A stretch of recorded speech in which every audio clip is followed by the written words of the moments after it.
लगता है आजकल विपक्ष के तमाम नेताओं में होड़ सी लग गई है कि संसद के अंदर या बाहर कौन सा ऐसा ड्रामा करें कि मीडिया की सुर्खियां बन जाएं और हर जगह उनकी चर्चा हो। पर इस चक्कर में संसद में आजकल काम तो कुछ हो नहीं रहा, सिर्फ हंगामा, गाली गलौज और सबसे ज्यादा ड्रामा करने की कोशिश हो रही है। अभी हाल ही में बिहार के निर्दलीय सांसद पप्पू यादव काफी चर्चा का विषय बन गए। संसद के अंदर से लेकर बाहर तक वैसे तो पप्पू यादव को कोई पूछता नहीं है, तो बस जनाब ने चर्चा में रहने का एक अनोखा तरीका निकाल लिया। उनका वो वीडियो काफी वायरल हो गया जिसमें वो साधु के वेश में संसद के बाहर बैठे और लोगों से चंदा ले रहे थे। संसद में ड्रामा करने में उन्होंने राहुल गांधी को भी पीछे छोड़ दिया, पर राहुल तो राहुल हैं, वो भी कहाँ पीछे रहने वाले थे और पप्पू यादव को चंदा देने सबसे पहले पहुंच गए और सुर्खियां बटोर ली। हालांकि इन दोनों नेताओं की इसके लिए काफी निंदा हुई। जनता ने भी इसे बड़ा नाटक करार दिया। यही नहीं, समाजवादी पार्टी के नेता राम गोपाल यादव ने तो खुलकर इसे गलत बताया और जता दिया कि इससे साधु संत का अपमान हुआ है। खैर, पप्पू यादव का ड्रामा अभी चर्चा में ही है, पर इस बीच संसद में रेणुका चौधरी ने भी एक और ड्रामा कर डाला। गजब यही है कि संसद के अंदर ये नेता बोलते नहीं है, न किसी को बोलने देते, पर संसद के बाहर आते ही इनके सारे मुद्दे याद आ जाते हैं। अब रेणुका चौधरी मोतियाबिंद के मरीज जो चश्मा पहनते हैं वो पहनकर संसद में पहुंची और मीडिया को सरकार के खिलाफ बयान देना शुरू कर दिया। उन्होंने अपना मोतियाबिंद लिखा चश्मा दिखाते हुए कहा कि ये चश्मा उन अंध भक्तों के इलाज के लिए है जिन्हें देश में हो रही समस्याएं दिखाई नहीं देती। रेणुका तंज कसने में तो माहिर है ही। उन्होंने यह भी कह दिया कि अगर मोतियाबिंद का इलाज हो सकता है तो इसका इलाज भी कराया जाएगा। रेणुका चौधरी ने कहा कि लोगों को चोरी का मामला नहीं दिखता, पुल का गिरना नहीं दिखता और नीट परीक्षा से जुड़ा मुद्दा भी नजर नहीं आता। उन्होंने कहा कि सिर्फ उन्हें तारीफ करना ही दिखता है। अब रेणुका चौधरी ये बात संसद के अंदर कहती और ये मुद्दे उठाती तो बहुत बेहतर रहता, लेकिन उन्होंने संसद के बाहर मोतियाबिंद का चश्मा पहनकर ये जबरदस्त ड्रामा कर डाला।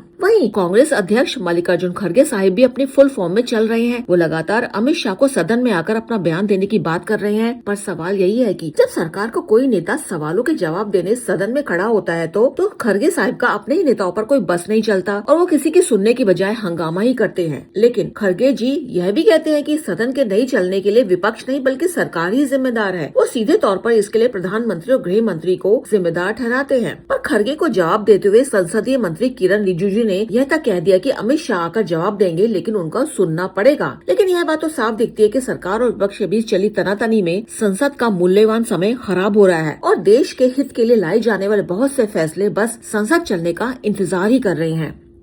अनुजन रौद की आई ऑफ ट्रुथ। हमारे चैनल आई ऑफ ट्रुथ को सब्सक्राइब कीजिए YouTube पर, इसे फॉलो कीजिए Facebook पर, Instagram पर, Twitter पर और कू पर। हमारे चैनल के बारे में फीडबैक देने के लिए हमें मेल कीजिए ioftruth.6@gmail.com पर।